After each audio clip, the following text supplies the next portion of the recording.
Hey guys, how's it going? Hope you're doing well. My name is Crown, and today I'm going to read you some very interesting stories that I hope that you're gonna love. And now, without further ado, let's go!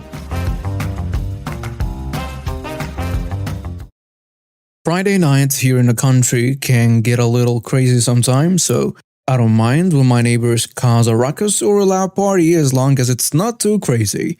Tonight I'm on call for Virginia State Police towing rotation, which means I've got 25 minutes to get to wherever the RIC/DUI/inbound and so on is. As luck would have it, my neighbors are having a party, and guess what's blocking my driveway? That's right, about 25 to 30 cars. I live down a dirt road at the end of a cul-de-sac, and it's pretty narrow. One in, one out type of deal.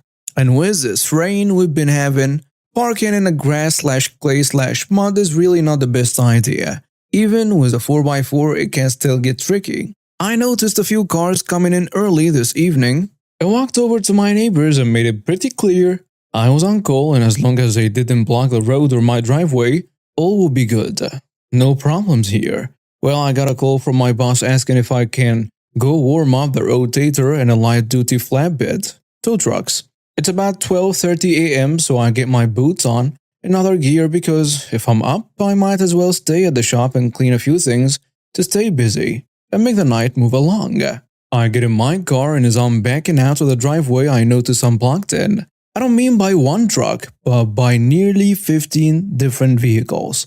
I calmly walk over to my neighbors about 1/8 mile hike, and as I'm looking for them through the crowd of drunk teenagers, some idiot wants to know why I'm on his property. He's not the property owner. I've never seen this classy gentleman before. Finally, I find my neighbor and ask her if she can move the cars. I've got to go to work, and she says in a normal tone, doesn't tell over the music into the house, "Whoever's blocking the driveway next door, move your trucks," then slams the door in my face. I knock again, and she answers with a drunken, "Oh God, this witch again." Internally, I'm thinking, alright then. I do my best to explain. I'm on call and need to get out of my driveway to go to work. She comes back sloshing and natural light exclaiming it's a party. Relax. Shut the door in my face and yells, "Screw that dyke jerk." I smile, and as I'm walking away, a macho man throws a beer at me and cackles, "Yeah, you best leave. Go on, get." I get on a phone with dispatch and call for as many trucks as we have available tonight, about 10, and tell them to come on over. Mama's got some private property inbounds. I call police dispatch and ask if they'd send out an officer in case things get out of hand, and as soon as he gets to my place, my rigs start rolling up and hooking vehicles up and taking them to the impound yard. We get down to the last 3 vehicles, a yellow Civic, gold Silverado, and an old F-150. A Civic owner bolts to his car and takes off. The Silverado girl, pretty wasted, gets stuck and starts steering up my property.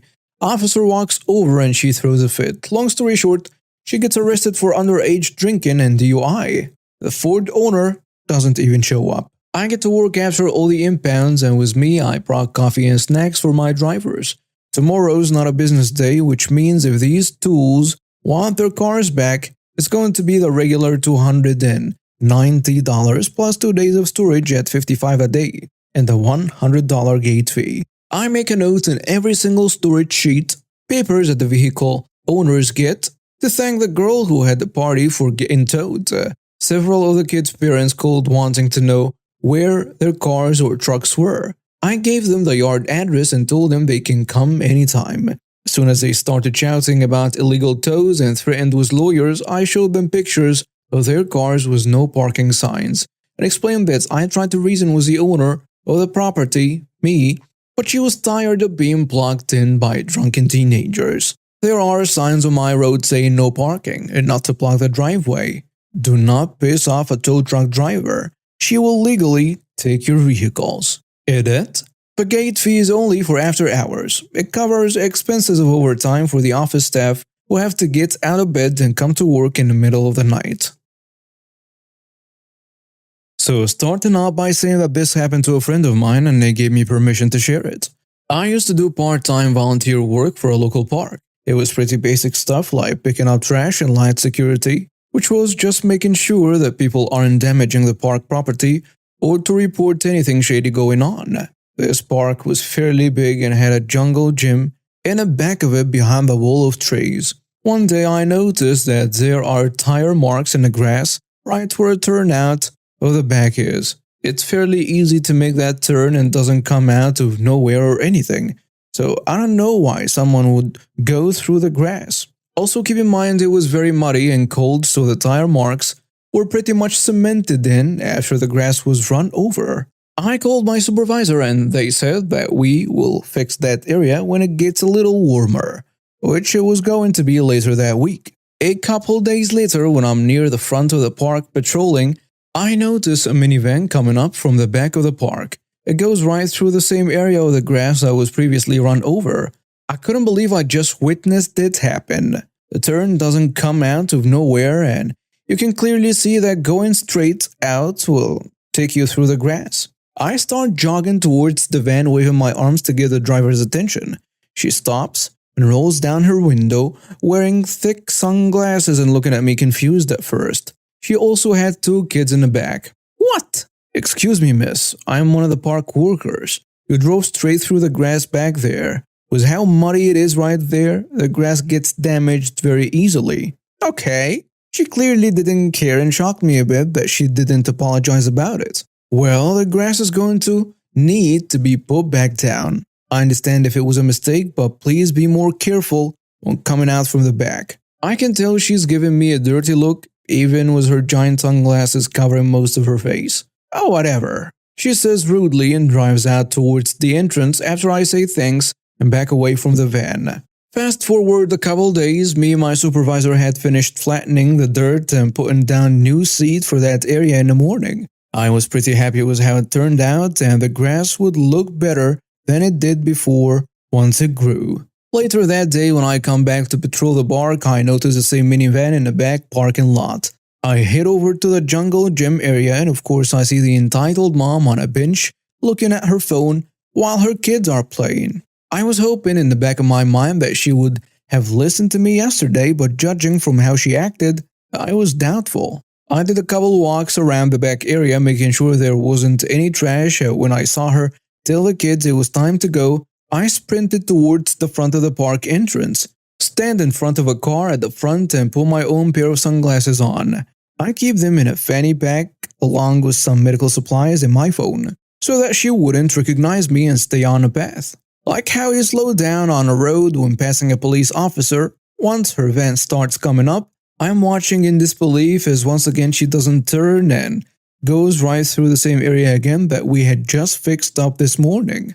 I am pissed now. I walk up to her van, this time being in the middle of the pavement, and she stops when I approach, rolling down her window and giving me a pissed look that I stopped her again.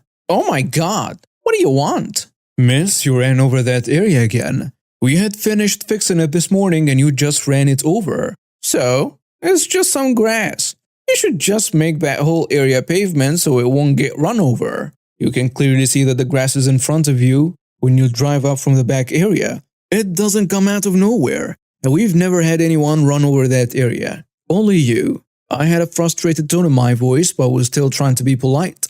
Her kids in the back were glued to their tablets and weren't paying any mind to me other than when they heard their mom swear. They looked to be around 6 to 8, I think. She gives me one more nasty look before rolling up her window and driving away.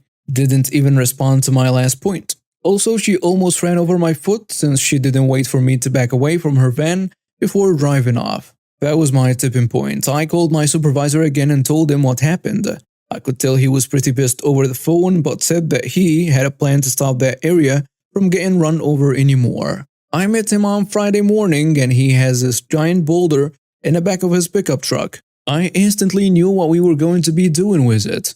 After some work getting it down, digging up the dirt and wedging it into place, we finished putting the boulder in there. I had to admit that it made me sad that there was now this eyesore of a rock there and all our work previously was for nothing. But I was happy the entitled mom wouldn't be running over that area anymore.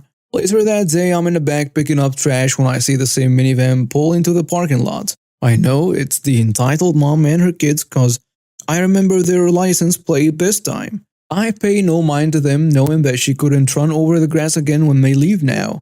Later on, I was cleaning some bird poop off a statue when I heard a loud crash sound that came from the front. I run over to where it came from, shocked as I see the entitled mother's van with a giant boulder we put down wedged between her tire and the bumper of her car. She gets out of the van in shock at what happened, swearing and shouting. I personally didn't want to damage her car, just realizing she couldn't drive through the grass anymore, so I did feel some guilt at seeing the giant boulder wedged in her car. I came over to the other side to see that the wheel was off the ground slightly and the front bumper wedged atop the boulder. I don't know how she even managed that, honestly. She sees me and immediately gets a look of pure, concentrated anger. "You!" She starts walking up to me, stomping her feet. "You put that rock there, didn't you, jerk?" "Miss, my supervisor brought that boulder in this morning for that spot because you were running over the grass. I don't know how you even hit it since again, you can clearly see it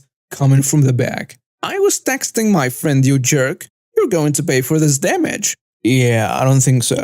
She fumes and heads back to her car. She has her two kids get out and go sit at a nearby table, both still playing on her tablets. The entitled mom got back in the car and is on the phone. A few minutes later, she tells me she called the police and that I'm going to be arrested for intentionally damaging her property. I admit I was a bit worried that what story she gave them probably wasn't the truth. So I called my supervisor again. He got here even before the police did. I saw him laughing as he pulled up and saw the situation. He walks up to the entitled mom and explains who he is, and she starts yelling at him about how she's going to sue and have him and myself arrested for the damage. A few minutes later, the police pulled up. She tells him that we intentionally put that rock there to damage her car. But we explained to the officer that she had driven over that grass several times even after we had fixed it, and we put that boulder down to keep her and others from driving through the grass. The police got some information from us and told the entitled mom that we were in the right to put that boulder down and aren't liable for her poor driving. The entitled mother tells her kids to get back in the car and actually starts to back out of the boulder. My supervisor, the officers, and I all watch as the boulder is scraping up the bottom of her car as she backs out. Once off it, her front bumper slams on the pavement and is now hanging down off the left side. Something under her car was also touching the pavement, which was apparent as she started to drive away, and the sound of something scraping against the road could be heard. The officers stop her and tell her that her car is now not safe to drive on the road and she needs to get it towed. My supervisor and I went home shortly after, smiling and laughing at what had happened that day. I can safely assume now she won't be going over that grass anymore. This is a story about a piece of crap receiving their deserved karma several years later. Many years ago, I worked in a lovely career of retail. It's sadly normal for there to be a constant flow of shop scum that make you despise their existence. And there are those that are so horrific that what they do is burned into your mind forever. Fortunately, one of these unforgettable moments allowed me to exact my revenge. I had only worked in retail for 1 year in this newly built store I was starting to settle in. Getting to know the great customers and understanding that some people shouldn't be allowed outside. Which, being a shy person who hates conflict, wasn't the best, but at least one of my customers was an absolutely adorable elderly lady who always made time to talk. It was an absolute joy to be with. It had been some weeks since I had last seen her, but one morning, I saw her car park into the disabled parking bay. She already has a blue badge. Only this time she hobbled out of the car on crutches with a pot on her leg. I didn't have a chance to talk to her yet when a work truck, which did not have a blue disabled badge, pulled into the disabled space next to her and out jumped an early 40s builder who was her teenage kid. Well, this little old lady was having none of this and must have absolutely massive balls of steel and stood up to this ignorant builder and politely informed them that they shouldn't be parking there as it's for the disabled and he doesn't have a badge. What happened next? I can't forget. This builder decided the best course of action was to humiliate and insult this poor elderly lady in crutches accuse her of faking her disability and claim the cast on her leg was a fake, and that she probably milks the benefit system for as much money as she could. Then walks up putting in an over-dramatic fake claim, laughing away with their teenage kid, whilst the old lady stood there in shock. Sadly, being one who lacks courage, I did absolutely nothing about it, and that would stick with me forever. I tried feebly to ask a manager later to do something about it, but they didn't care or want to get involved. For years, I worked in this store, always seeing this scum builder come in and out. Fortunately, I never interacted with this scum builder, but I saw them often, and every time I did, I would always remember what they had done vividly. I would still see them park in the disabled bays, and even get to the point where I would recognize them by the large blue Mercedes they drove. 7 years later, I was still working in the store, and this scum was still parking in disabled and looking like an absolute C-word. Yet, this year I was blessed with good fortune, and our store was outfitted with some absolute joyful equipment. Due to the high number of complaints, our store had set up a company to deal with the parking violations. But instead of having external parties coming in and ticketing cars, the staff of the store were given their ticketing machine, and it was our duty to go to the car park and record any cars that violated the parking rules. This was all done digitally, and there would be no paper tickets upon the cars. This was brilliant. As soon as I found out, I knew what I was going to do. It didn't take long for me to learn how to use a machine, and it certainly didn't take long for the opportunity to get revenge. And so, it began. There were 3 rules for parking, and if you break these rules, there is a lovely £80 fine in return each time it's happened. The first rule, no parking in disabled without a badge. And I know well that the scum builder is certainly violating this rule, and it wasn't long until I saw him next. And as soon as he entered the store, I quickly scurried out with the ticketing machine, and lo and behold, there was the oversized blue Mercedes in the closest disabled bay with no badge. I smashed their car details in with some well-shot photos and sent the report off so they would receive a lovely letter of their fine they would ask the bay. That's not enough though, but fortunately it takes weeks for them to finally receive the ticket, which grants me the opportunity to constantly ticket their parking violations, because as you would expect, the scum would always park in disabled. And as I work at the front of the store, I would always know when they have parked.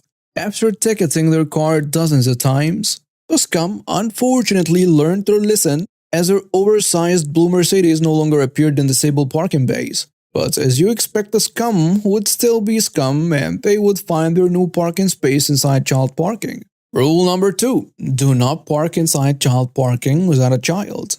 Had this scum gotten enough, I thought? Of course. Now they haven't learned their lesson and continue to be a complete wanker and park in a child parking, which we didn't have many spaces for. At this point, I knew all their car details by heart and would gleefully fill out the ticket machine as I skipped over to their car violating the child parking and take the photos needed for them, including shots of their cars. Car seats that bear no child seats in them. And as it became routine, this once again carried on a few weeks more of tickets being created, and eventually they started receiving the fines. Fortunately, me being me, I'm completely invisible to others and often looked over, and I have yet to be seen or caught. But as all good things must eventually come to an end, when the scum came into the shop, their blue turd automobile was no longer there, in child parking, or disabled. Has the scum finally learned their lesson? Would you be surprised if they had not, as it didn't take me long to find them. Rule number 3. You must park inside a marked bay. What a surprise, the scum still manages to screw this up. They will park over the line, taking 2 spaces up.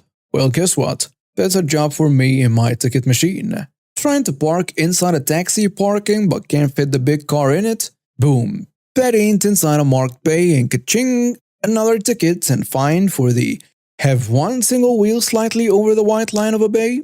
Well, guess who technically broke the rule? Well, that's right, Scumbag did. And there goes a few more weeks of fun, until eventually Scumbag runs out of ways that they can possibly break the rules and our company hires externally to start ticketing cars, so my beloved weapon of justice goes to rest. Now, I know what people are probably going to say, that all these fines are not enforceable because of blah blah blah, but I honestly don't care for a few reasons. Firstly, I'm being paid to do this, so either way my time or money isn't wasted.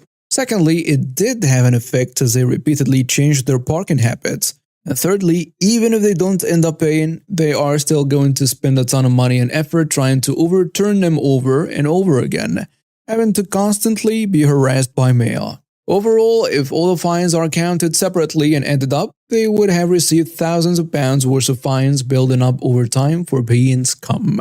The cherry on top, about 3 years later I walk by this piece of scum in a car park and watch as they scream at some innocent dude in a high-vis jacket accusing them for being the one giving them all the parking fines. Which put me at peace, knowing this must have seriously got to them and cost them to still be raving mad after 3 years.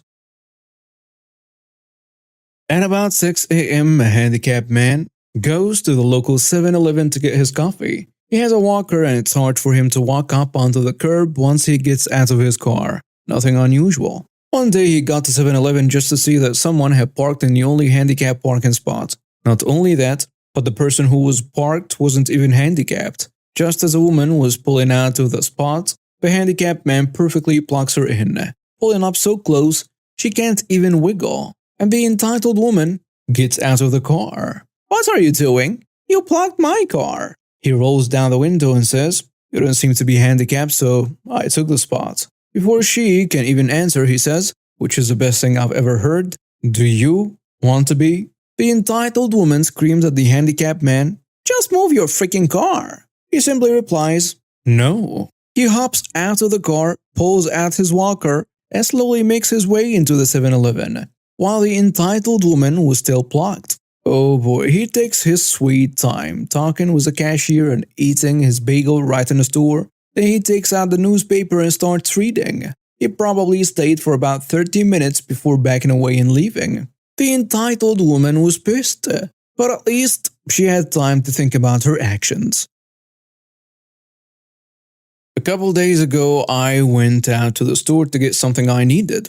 I was checking on my phone exactly what it was I needed to get when I heard a slam that I knew came from my car. I looked to the side and saw some older guy and his door embedded into mine. I opened my window and he said, "I hate your door," gave me a shrug, and proceeded to get in his car. I yelled for him to wait so I could assess the damage, as the hit felt pretty significant. As I expected, there was a scratch dug into the paint down to the middle and scratched beyond that, as if he had pushed it further after the initial hit, as well as a big dent to go with it. I noticed he was driving off, so I ran out to him and signaled him to roll the window down. "Hey man, that was a pretty significant hit. You were just driving off. Was that even an apology or anything?" "It's just a scratch." "It's nothing." "No, it's not. The paint came off down to the middle, and it's a pretty big dent." "You were parked too close to me." "The hell I was. I am parked perfectly within the lines. Look."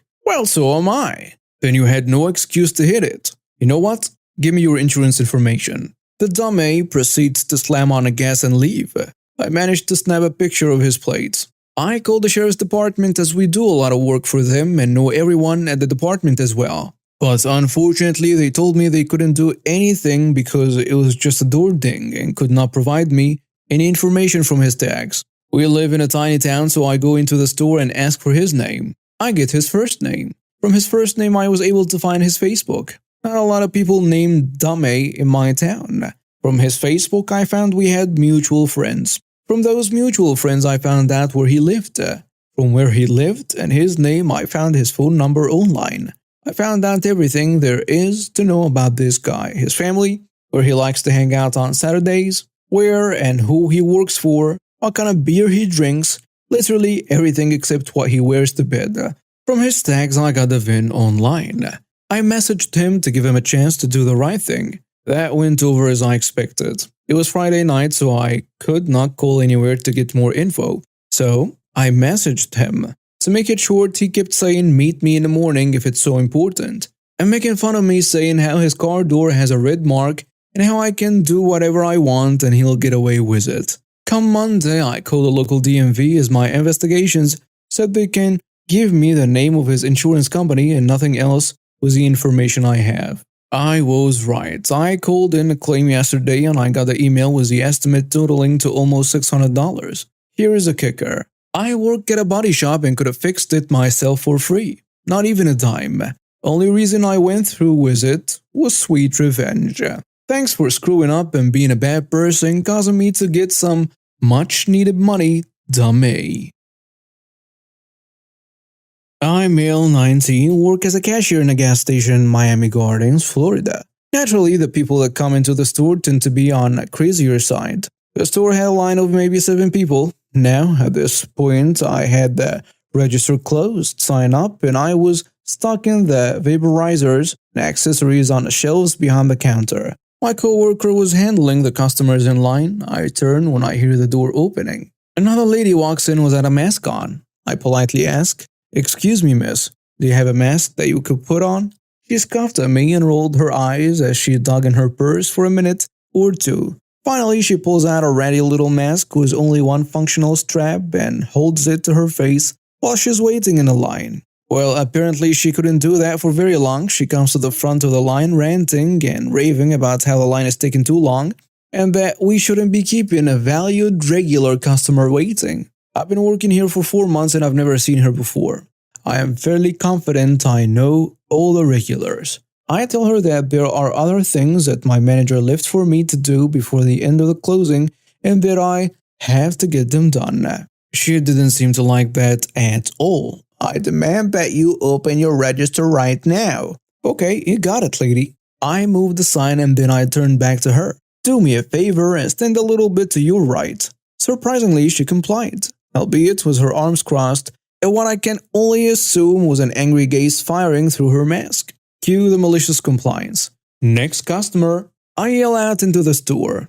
It dawns on her what I'm doing, but the next customer shoots up in front of the counter before she can even fully process it. I go about this transaction as normal despite the fact that this lady is yelling at me at the top of her lungs. No longer holding the mask to her face, mind you. I finish up with the other customer and I turn to her. She tries to yell over me, so I raise my voice a bit and try to be as stern as possible. I tell her, just because my register is open now, doesn't entitle you to skip all the other people in this line who also have lives, jobs, and other responsibilities. Get to the back of the line and be respectful or I have no choice but to have you removed from the store. We don't have security, but we're 2 blocks away from a police station, and one of the cool officers who comes into the store gave me their personal number to use just in case we have any issues. The lady hurrums loudly and walks dejectedly to the spot in the line she had before she left. In the amount of time it took for the rest of the story to occur, more people had gotten in the line. I said the back of the line. I told her pointedly. She dropped her shoulders and walked to the back like a toddler. People, man. We, my aunt and uncle, cousin and dad, were on a long sightseeing ferry ride. It was a 2-hour ride with one stop in the middle. We were the first to get on a ferry, so all of us blocked the window seats in a straight line. It's public transport and there is no concept of reservation. It's first come, first serve. We were sitting in the air-conditioned cabin and had the option of going out on the main deck. Just as we stopped in the middle, my dad went out on the main deck to take some pictures and enjoy the fresh air. Another man gets on a ferry at this stop and takes my dad's window seat. There were a few other window seats left. My aunt and I told him a number of times and quite politely that someone was sitting there, but he only said, "I speak French," and proceeded to not hear us. My dad came back and told him he was sitting there, and this man called the security and complained about my dad. The security told my dad, "Sir, this is public transport. Seats cannot be reserved." My dad said, "All right," and sat down next to him. So the scene right now is window man, my dad, empty seat aisle. About 10 minutes later, the man was about to step out on the deck. He left his bag on a seat and got up to leave. My dad asked him to kindly remove his bag, but he refused. So my dad refused to get up and move to let him out. My dad said, "You can't reserve seats." He showed me the rule. Kindly follow it yourself. He became very flustered and started clapping his hands and calling for security. Security also on a deck for the time being, but a barista was there. This man called the barista to help who didn't understand French either, so he told him in Arabic that my dad was refusing to move to let him out of the seat. The barista was flabbergasted and asked my dad why. I know Arabic, so I intervened and clarified the situation, that the man was keeping his bag and reserving his seat, which he told my dad is not allowed. By this time, the man has sort of climbed over my dad to go and call the security, and my dad hasn't budged. Keep in mind that my dad isn't a small man, and is quite big, with broad shoulders, and the sight of a tiny Frenchman climbing around him was really funny. The security came in and the guy is still feeding them part of the whole story in Arabic. When they came to ask my dad, he said, "You told me moments ago that reserving seats aren't allowed." He was keeping his bag and going out to the deck, thus reserving his seat because no one would sit down in a seat with a bag in it. The security told him he wasn't allowed to do that and removed his bag. Now my dad got up and told him that he can sit beside the window. My dad just wanted to prove a point and came and sat beside me. The man was fuming and muttering, "Camera, police," and a number of colorful French abuses, which I know because I have a French friend. He's glaring at us as I'm writing this, and guess what? He isn't sitting on a window seat anymore. Edit. For anyone saying we should have not blocked a bunch of window seats, firstly, the ferry was mostly empty and a lot of window seats were empty because we went during non-peak hours. Secondly, it was a vacation. All of us paid for the seats and wanted to have the best experience. It wasn't traveling from point A to point B, it was a sightseeing tour. And we wanted the best views individually, not sit as a group and have one person enjoy it. And no one was screaming to talk to others. We might take the best seats, but we are still courteous. Edit 2. My dad didn't call security the first time or the second. In both instances, a man called security. The first time my dad requested him once, and he said he doesn't speak English and got the security.